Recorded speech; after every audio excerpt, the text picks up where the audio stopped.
nome é Maria Eduarda e a gente vai apresentar o nosso podcast sobre psicologia jurídica. No episódio de hoje, a gente vai apresentar 2 textos muito importantes para que a gente entenda essa área, e o primeiro se chama Um Breve Histórico da Psicologia Jurídica no Brasil e os seus principais campos de atuação, e depois, Uma Relação entre a Verdade e as Formas Jurídicas. A ideia é apresentar esses conteúdos de forma clara e acessível, conectando a teoria e prática e ajudando vocês a entenderem como que a psicologia se insere no contexto jurídico. Então, fica com a gente! Oi, meu nome é Leandra e vou trazer um resumo do artigo Um Breve Histórico da Psicologia Jurídica no Brasil e seus campos de atuação. Este artigo foi produzido por Vivian de Medeiros Lago e demais colaboradores. Os autores apresentam que não existe um único marco histórico que define o início da psicologia jurídica no Brasil, sendo necessário, então, reunir alguns referenciais que relatam como a psicologia e o direito se aproximaram. A atuação dos psicólogos brasileiros na área da psicologia jurídica, ela começou com o reconhecimento da profissão em 1960.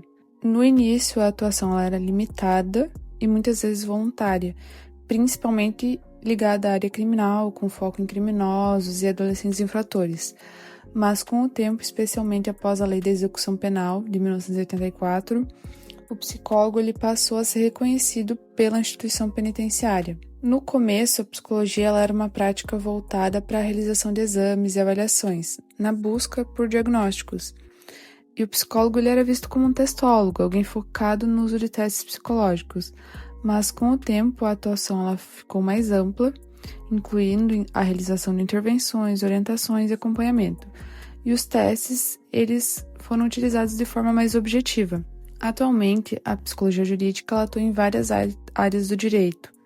Vou citar algumas das principais, que são o direito da família, atuando nos processos de separação e divórcios, a disputa de guarda de filhos, regulamentação de visitas e mediação de conflitos, o direito da criança e do adolescente nos processos de adoção e destituição do poder familiar e no desenvolvimento e aplicação de medidas socioeducativas e proteção de menores. No direito civil, fazendo avaliação de danos psicológicos e casos de interdição. No direito penal, realizando a perícia para averiguar a periculosidade das condições de discernimento mental das partes que estão em litígio ou julgamento. E o psicólogo ele também pode atuar como perito em processos trabalhistas, fazendo então a investigação de danos psicológicos relacionados ao trabalho. Cabendo então ao psicólogo avaliar e elaborar laudos e também sugerir caminhos. Além dessas áreas apresentadas, o artigo ele também destaca outros campos de atuação, que são a vitimologia, que avalia a personalidade e o comportamento da vítima, a psicologia do testemunho, que faz a análise da veracidade de depoimentos de testemunhos e suspeitos, e também os estudos de falsas memórias que podem influenciar nesse processo. Uma área recente que é relacionada a essa é a do depoimento sem dano. Essa área ela objetiva proteger psicologicamente crianças e adolescentes durante os depoimentos judiciais. Um grande desafio da psicologia jurídica, segundo os autores, é de não ficar limitada aos conhecimentos da ciência psicológica. E, desse modo, ela deve trocar com os conhecimentos das outras ciências, então em um trabalho interdisciplinar, buscando assim ampliar a compreensão do agir humano, considerando os aspectos legais, afetivos e comportamentais. Oi, eu sou a Maria Luísa e eu vou estar complementando a fala da Leandra. Então, o artigo ele vai evidenciar que a psicologia jurídica ela é uma área relativamente recente no Brasil. Apesar desse artigo, já ser um pouquinho mais antigo, o cenário já está um pouco diferente nos dias de hoje, mas ele vai evidenciar isso. Então, ele cita bastante que essa psicologia jurídica ela foi construída a partir de um percurso histórico, e que ele foi marcado muito pela aproximação gradual que teve entre a psicologia e o direito. E que, inicialmente, essa relação ela teve ali fortemente vinculada no campo criminal e a necessidade de compreender o comportamento desses indivíduos que eram considerados desviantes, com destaque para avaliação de sanidade mental e produção de psicodiagnósticos. Então, esse início foi mais técnico mesmo, mais centrado na testagem ali psicológica, e ele revela uma psicologia voltada para a objetividade e ao suporte ali dos direitos às decisões judiciais. Com o avanço que teve, a criação dos marcos importantes, como a Lei de Execução Penal, o ECA, a atuação do psicólogo ela foi se expandindo, e daí ela se consolidou ali dentro das instituições jurídicas. Esse movimento todo trouxe um maior reconhecimento profissional e ampliou ali significativamente as possibilidades de atuação. Então, deslocou o foco ali exclusivo da avaliação e passou a incluir também intervenções, acompanhamentos e mediações. Nesse contexto, então, os campos de atuação da psicologia jurídica vão se diversificar e vão ganhar essa complexidade, né? Então, no direito da família, como a Leandra citou, o psicólogo ele atua na mediação de conflitos e na compreensão das dinâmicas emocionais envolvidas em separações, em disputas de guarda e na convivência familiar. No campo da criança e do adolescente, a atuação do psicólogo se torna ainda mais sensível, porque envolve os processos de adoção, a destituição do poder familiar e esse acompanhamento de medidas socioeducativas, então sempre orientada pela proteção integral e pelo desenvolvimento saudável.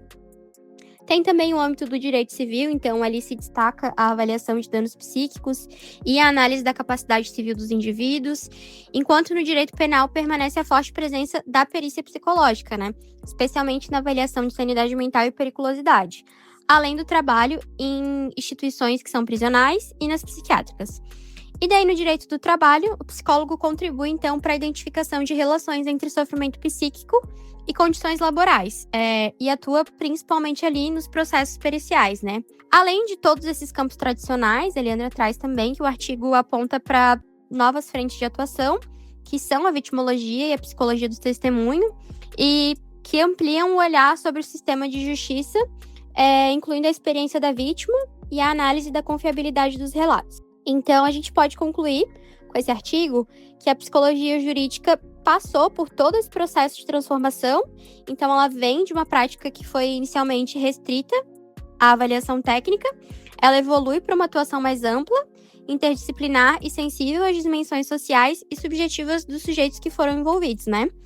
E esse percurso, ele evidencia não só o crescimento da área, mas também os desafios relacionados à formação profissional e a necessidade constante de atualização diante das demandas contemporâneas do sistema de justiça. Oi, pessoal, eu me chamo Isabela e vou trazer um breve resumo do capítulo 4 da obra A Verdade e as Formas Jurídicas, de Michel Foucault. Neste capítulo, Foucault irá investigar como se deu a origem ou desenvolvimento da sociedade disciplinar, a partir da reorganização do sistema judiciário e penal na Europa, do final do século XVIII ao início do século XIX, onde o crime e a infração penal passaram a ser vistos como uma ruptura com a lei. Então, antes, o crime e a infração penal estavam relacionados a uma obediência à lei natural, moral e religiosa, e agora eles passam a responder a leis positivas formuladas pelo poder político, que tem a função de uma utilidade social. Então, o criminoso passa a ser visto como um inimigo social, e a lei penal deve reparar o mal causado à sociedade. Oi, galera, para vocês que estão aí nos assistindo, eu me chamo Heloísa, e eu achei super interessante o que a Isabela falou, né? Me explica um pouco mais, Isa, sobre como é que começa a mudar lá no século XVIII em relação ao crime. Tipo assim, antes as pessoas viam o crime mais como um pecado, né? Uma coisa moral. Aí começa a surgir uma ideia diferente do que é o crime, que na verdade é uma quebra da lei na sociedade, é isso? Para isso foram criados 4 tipos de punição, sendo eles a deportação, a humilhação, o trabalho forçado e a pena de talião. Entretanto, essas 4 formas punitivas deixaram de ser usadas para dar origem a uma nova forma de punição, utilizada até os dias atuais, o aprisionamento.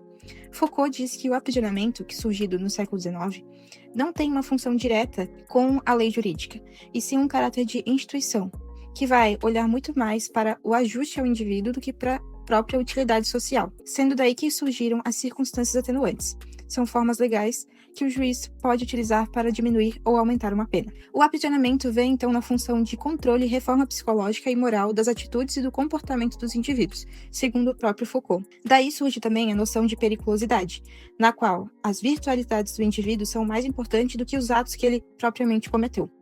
Isso então vai mudando a forma de punir, porque deixa de ser só castigo e passa a ser uma forma de reparar o dano da sociedade, né? Tipo, de ensinar a pessoa. Mas aí, pelo que eu entendi, no século XVIII acontece uma virada ainda maior. Porque não é só sobre o que a pessoa fez, né, Isa? E sobre o que ela é.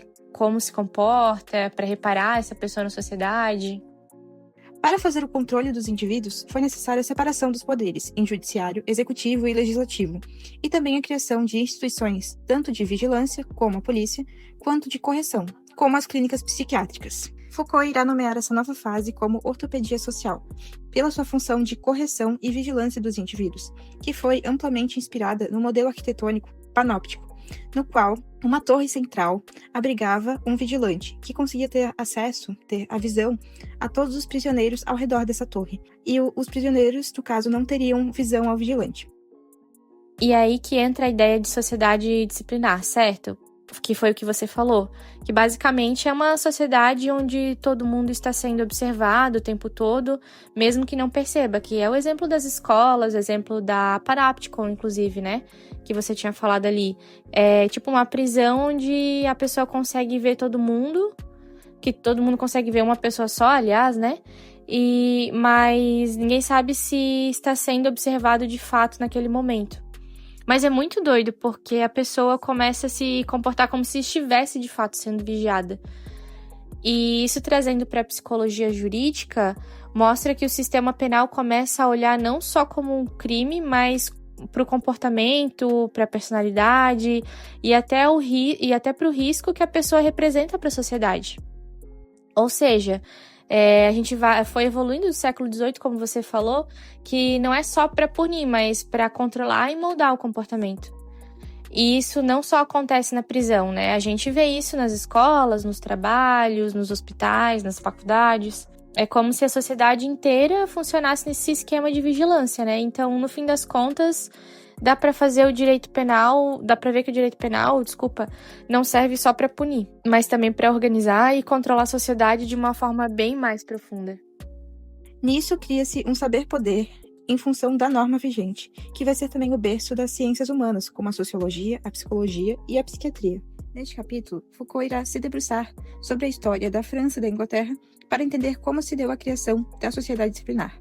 Na Inglaterra, ele investiga as comunidades que passaram de uma correção religiosa para uma correção moral, para a própria ordem do lugar e depois, posteriormente, para a defesa da propriedade privada, que era a nova forma de acumulação de riqueza. Já na França, esse processo foi diferente. Ele se deu a partir das lettres de cachet, que eram cartas que o rei poderia utilizar para definir uma punição, que geralmente era a prisão de qualquer pessoa do reino. E essas cartas eram pedidas por pessoas dentro dos grupos sociais. Então, houve uma utilização do poder real pelo controle espontâneo dos grupos, dando origem à prisão como punição, e pensando nesses dois reinos, surgiu a partir daí uma estatização da sociedade. Foucault, então, traz que a sociedade disciplinar foi amplamente atingida pelo nascimento e aceleração do capitalismo e também pela nova distribuição espacial e social da riqueza industrial e agrícola. Nossa, e é muito interessante, Isa, essa contribuição que o Foucault trouxe para pensar a psicologia jurídica, porque ele mostra que não é sobre o crime e punição, é sobre poder. Sempre foi sobre poder, né? E aí, quando essas ideias começam lá na Europa, e principalmente na Inglaterra, elas vão se espalhando pelo mundo, a gente vê que não é só as leis que se espalham, mas essa lógica de controle. Então, muitas vezes, esse controle acaba sendo mais forte para as classes mais baixas, né, em vulnerabilidade. Pois é, pessoal. Agora quem fala é o Davi. Como a gente viu ao longo desse episódio, a psicologia jurídica no Brasil percorreu um longo caminho até aqui. Então, ela deixou de ser apenas uma ferramenta de teste, de medição, para se tornar uma peça fundamental na compreensão do ser humano dentro das instituições. E conectando com o que a gente discutiu anteriormente sobre Foucault, fica mais claro que o nosso papel como futuros psicólogos e psicólogos formados não é apenas vigiar ou punir, mas sim humanizar esses espaços, entender as relações de poder e buscar sempre garantir os direitos humanos.